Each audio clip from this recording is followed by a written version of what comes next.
Some girl on my team in Delta Zone jacked a star of Africa right from under my nose. So I immediately added her as friend.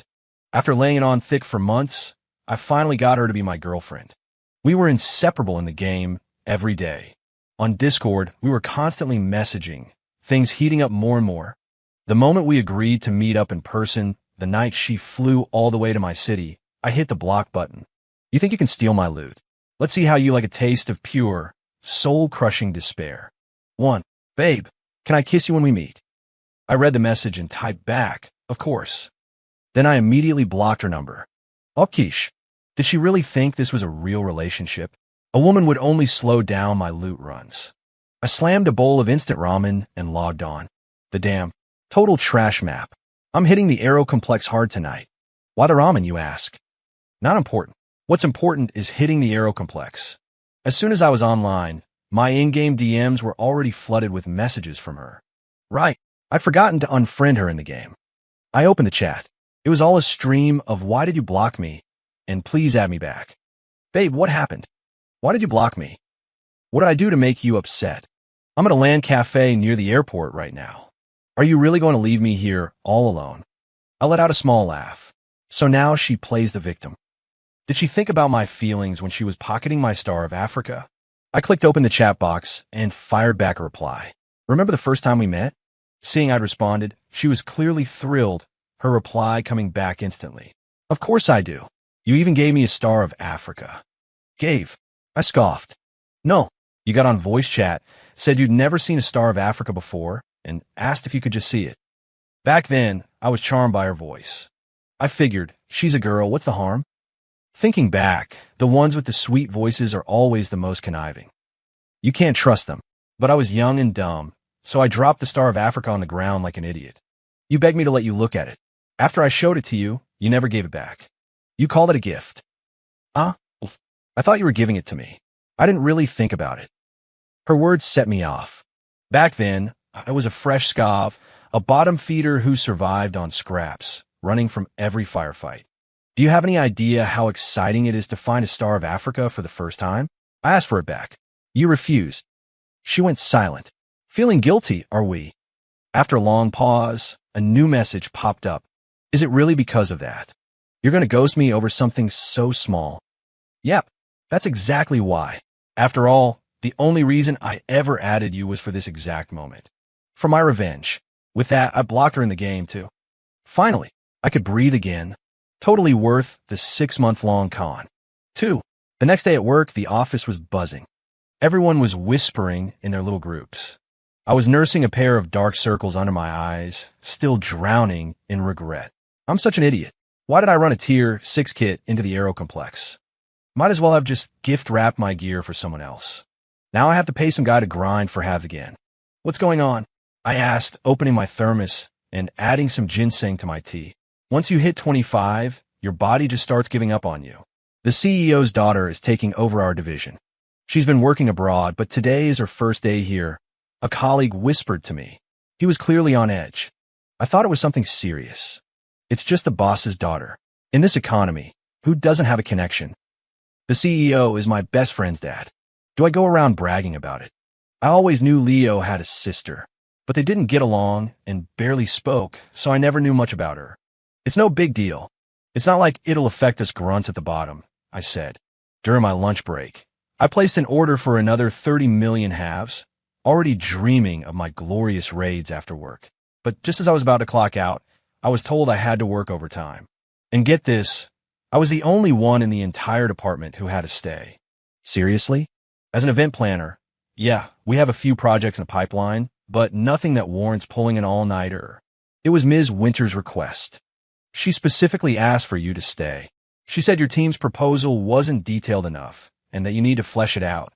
The assistant who gave me the news added the last part apologetically. Damn corporate overlords. All they know is how to squeeze every last drop out of their underpaid labor force. I started venting to the assistant. A boss who makes their employees work late like this has to be one of those old, single women with no social life. Probably messes with their hormones, gives them acne. They get their kicks from torturing their employees because their own lives are so empty. She might be Leo's sister, But if she gets between me and my gaming time, I'll trash talk her all the same. The assistant coughed loudly. You okay? Catching a cold? I asked. Just then a cool, crisp voice came from right behind me. That hormonally imbalanced, acne-faced woman you were just describing. Are you referring to me? 3. Oh crap. It finally happened.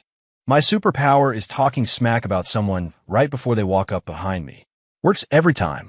I spun around and saw a stunningly beautiful face. I'd seen Leo's sister before.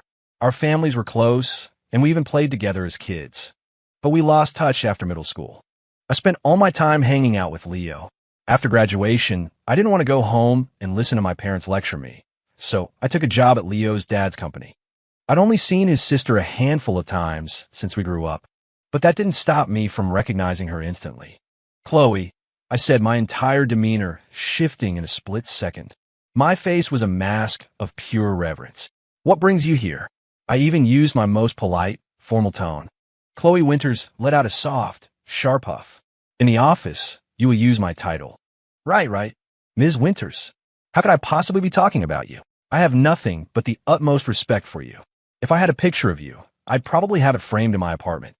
I heard someone make a sound of disgust and saw the assistant giving me a look of complete contempt, as if to say, what happened to that rebellious attitude from 2 seconds ago? Oh, a faint, cold smile still played on Chloe's lips. Then who, exactly, were you talking about? Damn it, playing dumb wasn't going to get me out of this. I scrambled for an excuse. I was talking about this person I know from a game. Total freeloader. Try to get me to meet up with her in real life. Talk about punching above your weight. You could just tell she's some desperate old hag, starved for attention. I am a genius. For some reason, though, in that split second, I felt the look Chloe gave me grow even colder. The hint of a smile she had vanished, replaced by a glacial mask. I want 5 new proposals on my desk by morning. Don't even think about leaving until they're done. I'll be right here, watching. Without another word, she turned and walked back into her office. I turned to the assistant. Did I say something wrong? She just rolled her eyes at me. How should I know? 4. I didn't finish the proposals until after 10.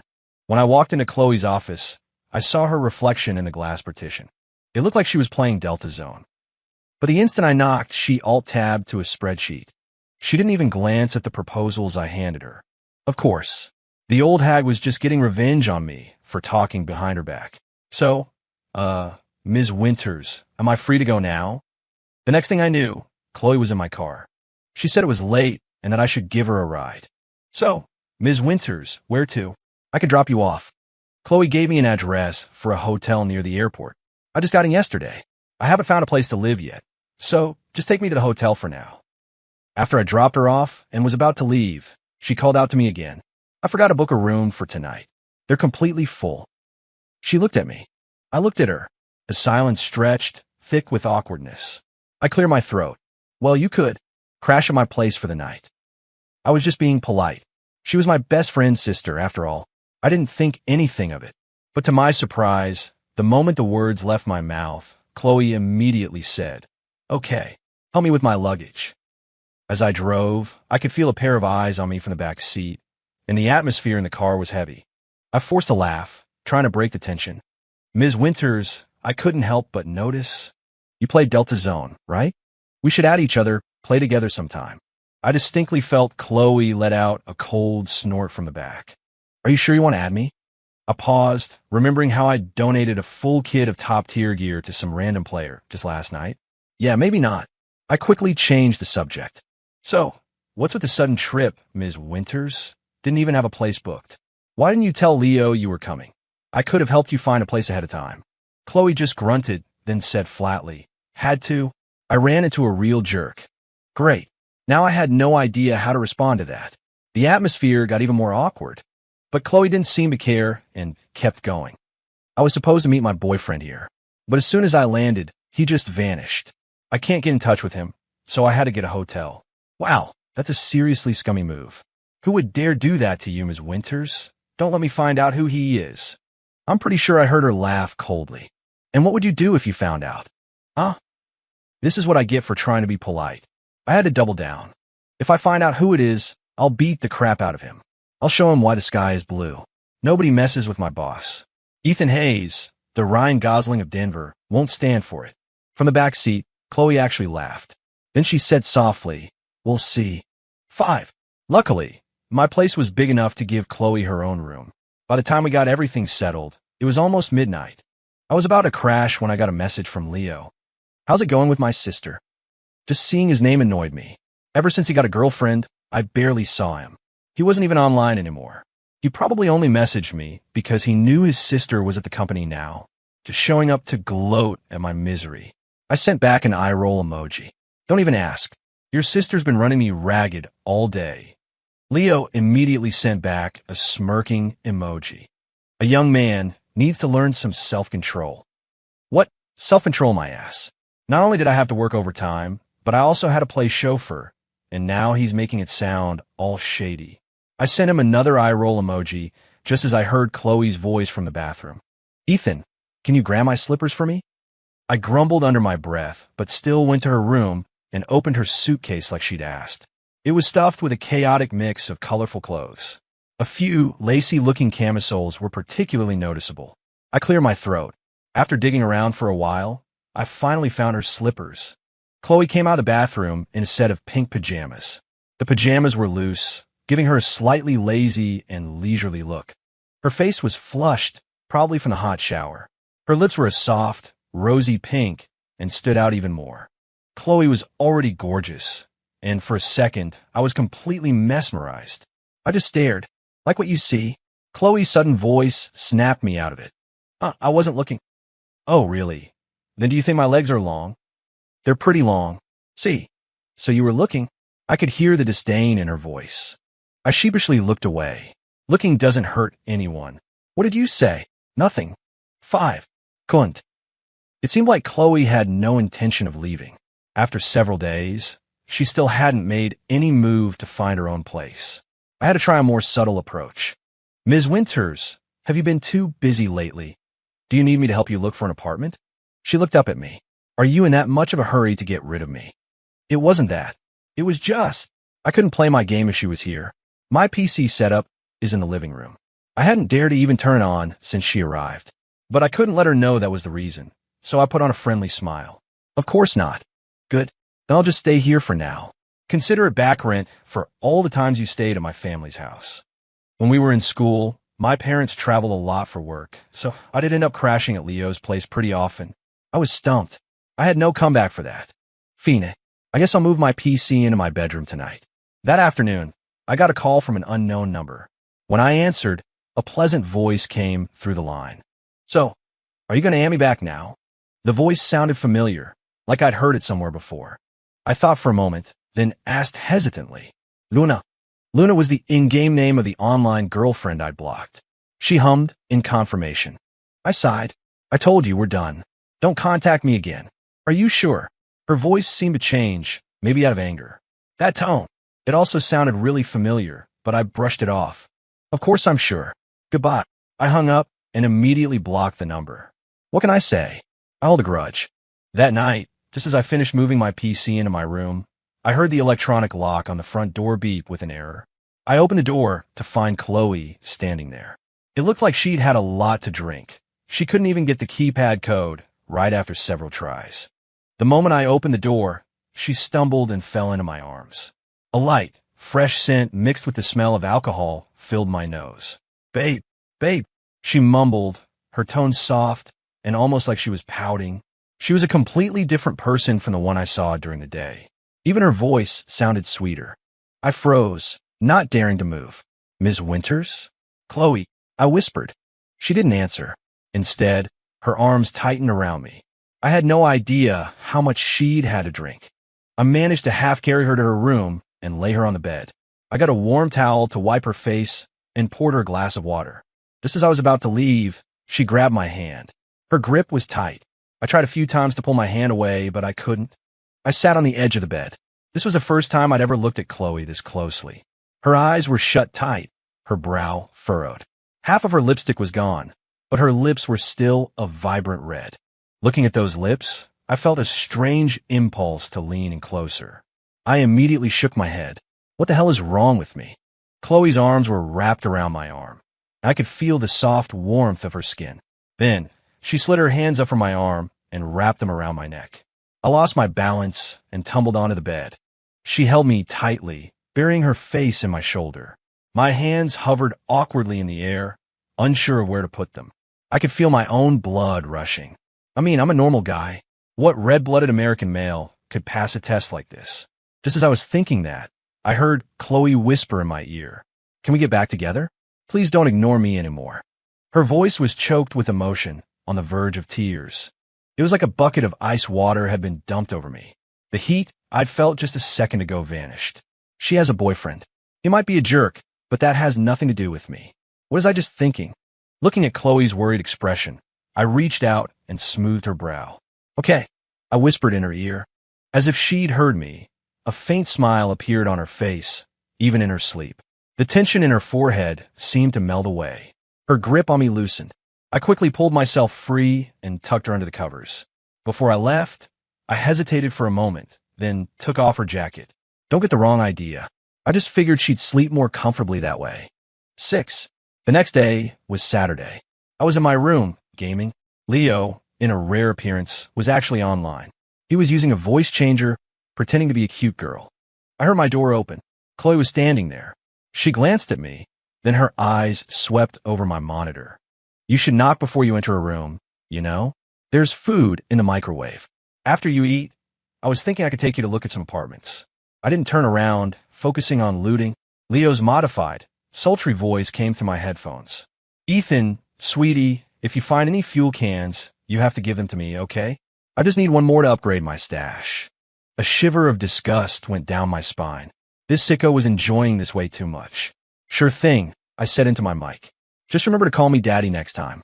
I glanced back and saw Chloe was still standing in the doorway, staring at me, her eyes like ice. "What's up? You need something else?" "Who are you playing with?" she asked coldly, her voice laced with accusation.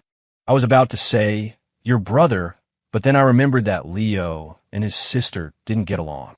If she found out he was using a voice changer to play games, how humiliating would that be for him?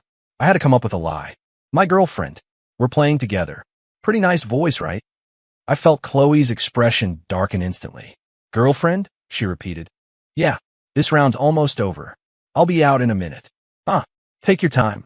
Chloe sneered, then turned and left my room. I heard the front door slam shut.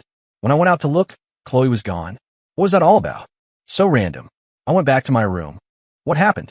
You went AFK?" Leo asked. I couldn't exactly say. "Your sister, who's living with me, just had a weird fit and stormed out." So I just said, "It was nothing." By 10 o'clock that night, Chloe still hadn't come back. Her clothes and everything were still in her room. I started to get a little worried. That's when I realized I didn't even have her number. I had no way to contact her. I quickly called Leo. "Hey, send me your sister's number." Leo's tone on the other end was strange. "You're asking me for my sister's number?" Thinking about it, it did sound a little weird, asking for his sister's number late at night. "Did you and my sister get into a fight? Did you delete her number? Or did she block you?" "Well, that's just how she is. Let me call her first and see what's up." We didn't really have a fight. I replayed the day's events in my head. I hadn't done anything wrong. Could it be because of what happened last night, when she was drunk? Was she angry about that? But that wasn't my fault. She's the one who initiated it. A few minutes later, Leo called me back. "Dude, what the hell, Ethan? You're with my sister, and you're still messing around with other girls? You're a damn cheater." No wonder my sister's pissed. His voice was filled with contempt. So Chloe told him she was staying with me. "But you've got some nerve," I thought. "I was covering for you. Besides, what does any of this have to do with his sister?" I didn't get what he was talking about. Leo continued.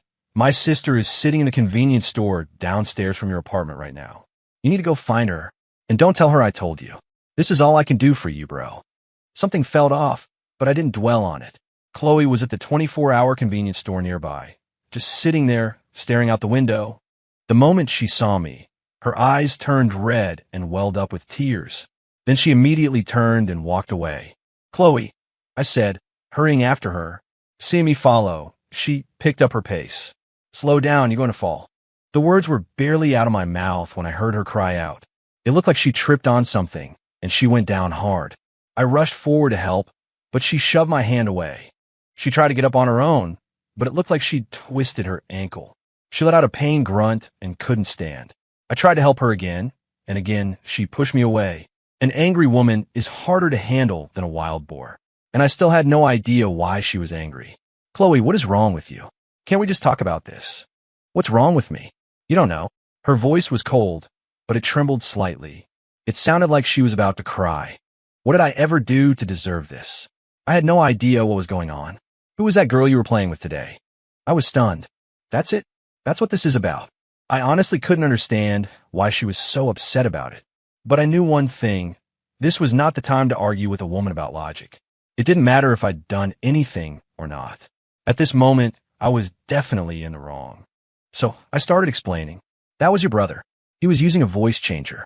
Chloe's expression softened a little, but she still didn't say anything. Chloe, I'm sorry. I'm sorry. Okay, let's just go back home first. We can talk about whatever it is when we get there. Then tell me what you're sorry for.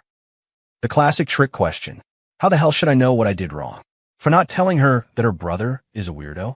I started to get a little frustrated too. This whole day had been bizarre. I stepped forward, sliding one arm under her legs and the other behind her neck. Chloe wasn't heavy. I lifted her into a princess carry with ease.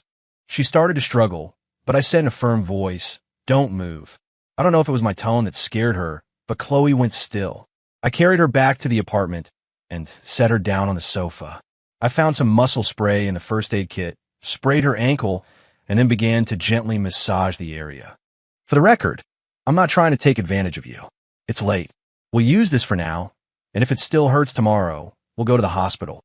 She didn't say anything, but when I looked up, I found Chloe staring at me, her expression dazed. She looked so vulnerable right then, like a wounded kitten. I felt a stir inside me. Damn it, must be that time of year again. But then I remembered. She has a boyfriend. From the way she was acting last night, she must really like him. What am I thinking? She's just my friend's sister. She's my boss. Don't be stupid. 7. Chloe tried to stand up, but as soon as she put weight on her foot, she hissed in pain. Her brow furrowed, and she sat back down. It was clear she was in a lot of pain. I'll carry you to your room. We should probably get you to a doctor tomorrow. A rare blush appeared on Chloe's cheeks. She mumbled something. What was that? I asked. I have to go to the bathroom, she said, her voice getting quieter until it was barely a whisper. I pick her up. Chloe let out a small yelp and grabbed onto my shirt. I set her down on the toilet and then left. But as soon as I was out the door, she called me back. She looked at me, her face a picture of embarrassment. I can't get any leverage. My pants. I can't pull them down. The atmosphere instantly became monumentally awkward. You stare here. She stared at me. I was the one who finally broke the silence. You want me to help you with that? Chloe turned her head away, her expression a complex mix of emotions. The awkwardness returned, thicker than before. After a moment, her face bright red, she said, "Can you just help me? I really have to go." And she looked me straight in the eye. But you're not allowed to look. Fine. I'll close my eyes. I moved forward, shut my eyes, and fumbled around blindly. Where are you touching? Saw the, my back. In the end, I might have accidentally snuck a peek. Wow. I put Chloe back in her bed. Her face was still bright red. She just looked at me without saying a word. I'll sleep on the couch tonight. If you need anything, just call me. She grunted in response, the sound barely audible. The next morning, I woke up to find Chloe already awake. She was sitting on the edge of the sofa, just quietly watching me. You're up? How's your foot? It's better. Not as bad as yesterday. I can walk on it a little now. She seemed to be in a good mood today. I nodded. I'll call you Mom later. With your foot like this, you'll need a proper caretaker. And you really need to find your own place. As I spoke, the smile on Chloe's face faded, and her expression turned cold again. You're really in that much of a hurry to get rid of me? She looked at me, her words slow and deliberate. That's not it. It's just, we're a man and a woman living together. You saw what happened yesterday. So you saw, you touched, you carry me around. And now that you've had your fun, you're not going to take responsibility? Huh? I was completely blindsided. That was a special circumstance. I tried to explain. Do you have to be like this with me? I could hear the change in Chloe's voice. It was filled with hurt. No, it's not that. You have a boyfriend, don't you? It's not right for us to be living together like this. I finally said what I was thinking. I saw Chloe let out a cold laugh. My boyfriend. If you hadn't brought him up, I would have almost forgotten. She took out her phone and gestured for me to unlock mine. As I watched, she went into my blocked list and unblocked someone named Luna. I looked at her, confused. Then I watched as she opened her own phone and logged into Discord. And there it was, at the top of her chat list, the name Luna with the same profile picture. It took me a second to process it. You're Luna? You're my online girlfriend from the game? Chloe snorted. Keep pretending. Don't tell me you didn't know this whole time. But the thing is, I really didn't know. My brother was the one who invited me to play with you guys. Didn't he tell you? And then I remembered. Leo was the one who had invited her to our squad in the game. But he never told me it was his sister. Inviting a random person to play is completely normal, right? We stared at each other. The room was silent again. Then I saw Chloe, who was sitting next to me, lean in closer and closer until her face was right in front of mine. The rest of the text, from the kiss to the end, has been adapted and included in the following continuous narrative. I woke up from a nap that afternoon feeling completely dazed. I think I had a dream. A dream where my best friend's sister turned out to be the online girlfriend I'd brutally ghosted. I opened my eyes and found myself still on the living room couch. Nearby, Chloe was staring intently at the TV, playing Pokemon. A jolt went through me. My foggy brain instantly snapped into focus. It wasn't a dream. Have you eaten? I asked, my voice cracking with awkwardness. Chloe shot me a glare. You have a nerve to ask me that? Did you forget you have an injured person in your house? I gave her a sheepish grin. Sorry, just woke up. Still a little out of it. My memory's shot. She didn't say anything else, just sat there, quietly watching me. Then she spoke, her voice flat. What? Are you going to pretend you have amnesia now? So you don't have to take responsibility? Her tone was calm, but I suddenly felt a cold sweat break out on my back. I had been about to get up, but I froze. I licked my lips. The memory of the soft warmth from that morning was still there. I felt a blush creep up my neck and quickly changed the subject. I'll go make us something to eat right now. You just wait here. I'll be right back. I then skillfully prepared 2 packages of instant ramen.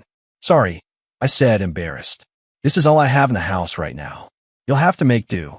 Chloe ate her ramen in silence. Then she looked up and just stared at me again. What? Is there something on my face? No, I just want to make sure I remember what this jerk's face looks like. Chloe huffed and went back to her food. I called Chloe's family.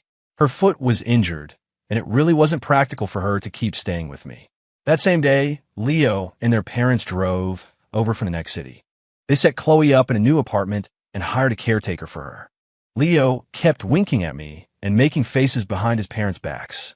His mom was polite enough, but I felt like his dad was looking at me differently.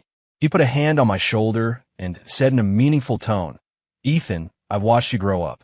She's my only daughter. Leo, making things worse as always, chimed in, Don't worry, brother-in-law. We'll send my sister back to you in a few days. I coughed, tried to explain that nothing had happened between us. It wasn't what they were thinking. You've all misunderstood. I turned my head and saw Chloe staring at me. Her eyes narrowed, as if to say, Choose your next words very carefully. Bye, brother-in-law. Leo called out again as they left. Chloe's expression didn't change. She just turned and, with her parents' help, got into the car. The inevitable finally happened. My family opened a branch of their company here in Denver. They wanted me to come back and help run it. I had to quit my job. Chloe sent me a message. Ethan, let's go see a movie. It was followed by a screenshot of 2 tickets. Things at the new company were hectic. I didn't finish up with work until 9 that night. When I finally checked my phone, I saw Chloe's message. It had been sent 5 hours ago. I'm so sorry. Something came up. I just saw this. No reply. Where are you now? I'll come find you. Still nothing. I tried calling her. The phone rang, but no one picked up. I called Leo. My sister? You don't know where she is, and you're asking me. I called the caretaker at Chloe's new apartment. She said Chloe hadn't come home yet. She didn't go to the mall by herself, did she? It was already 10. Why wasn't she back? Without a second thought, I rushed to the mall where the movie theater was. The mall was closing down for the night. Most of the stores were already dark. I searched everywhere and finally found her near the theater, sitting at one of the small tables. She was just sitting there, staring into space, lost in thought. "Chloe," I said as I walked up to her. She snapped out of her daze and turned around. When she saw it was me, a flicker of joy crossed her face. It was quickly replaced by a look of hurt, and her eyes turned red. "What are you doing here? I called your caretaker, and she said you weren't home yet. I was worried, so I came to look for you." "What's there for you to be worried about? It's not like you answer my messages anyway. I'm used to it. This isn't the first time you've disappeared on me." She turned her face away, her expression stubborn. I immediately started apologizing. "I honestly didn't see your message. It was a crazy day at work. I didn't even have time to look at my phone until after 9. The second I saw your message, I came to find you." Chloe's expression softened, but she still said, a little petulantly, "Who asked you to come find me? You could have just left me here like you left me at the airport. I can find a place to stay on my own. I don't need you." The more she spoke, the more upset she got. Tears started to stream down her cheeks. I knew this was one of those things I'd never live down. All I could do was offer a sincere apology. "I was wrong. It won't happen again. Can we please just go home now?" "No." She turned back to look at me. "We haven't seen the movie yet." Then, Chloe launched herself at me. She wrapped her arms around me tightly and sobbed quietly into my shoulder. "Don't ever leave me alone again." "Okay." My heart ached for her. Okay, I said quickly. "I promise I won't." It was after 1 in the morning by the time the movie ended. I was driving Chloe back to her place. In the passenger seat, she said quietly, "It's too late. I'll just stay at your place tonight." "What? Does your new place have a curfew?" Chloe swung a playful fist at me. "You talk too much." Later that night, I was just about to go to sleep when I heard a knock on my bedroom door. I opened it to find Chloe standing there. "Ethan, I can't sleep. Can you stay with me for a little while?" Before I could answer, she took my hand and led me to her room. I sat on the edge of her bed. She was hugging a pillow, just quietly looking at me. The atmosphere became a little awkward. "Ethan, are you tired? You can lie down for a bit if you want." "I'm not that tired." Despite what I said, my body betrayed me, and I lay down on the bed. We were face to face. Out of nowhere, I heard myself say, "Can I hold you?" Chloe didn't say anything. I took that as a yes and boldly wrapped my arms around her. She didn't resist. We just lay there, holding each other in silence. After a while, her voice broke the quiet. "How long are you going to hold me?" "Just a little longer." Chloe huffed. "You're such a liar." "What?" She didn't elaborate. Instead, she shifted, resting her head on my arm to get more comfortable. After a moment, she suddenly lifted her head and leaned in. "Ethan, kiss me." Her expression was hazy, with a hint of wildness. I felt like my own mind was short-circuiting. My reason evaporated. I leaned in to meet her. Ethan used the Pokemon Onix. Chloe used the Pokemon Clamperl. Onix used Tackle. It was not very effective.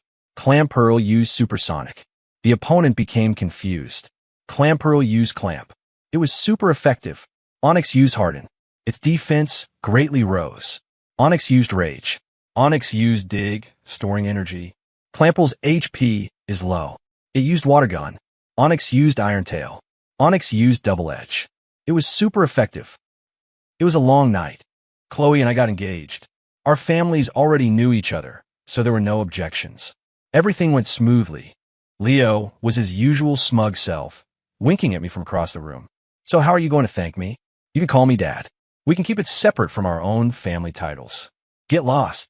The engagement party was full of laughter and conversation, but I couldn't shake the feeling that Chloe's dad was looking at me with a strange, unreadable expression. Even the way he looked at Leo seemed to have grown colder. I carried Chloe on my back up to the second-floor balcony. She giggled behind me. "You can't ever leave me alone again," she said. "I'll get sad, and then I'll hide, and you'll never be able to find me." Okay. I promise I won't." I intertwined my fingers with hers, holding on tight. "After all, you're my wife, and I love you."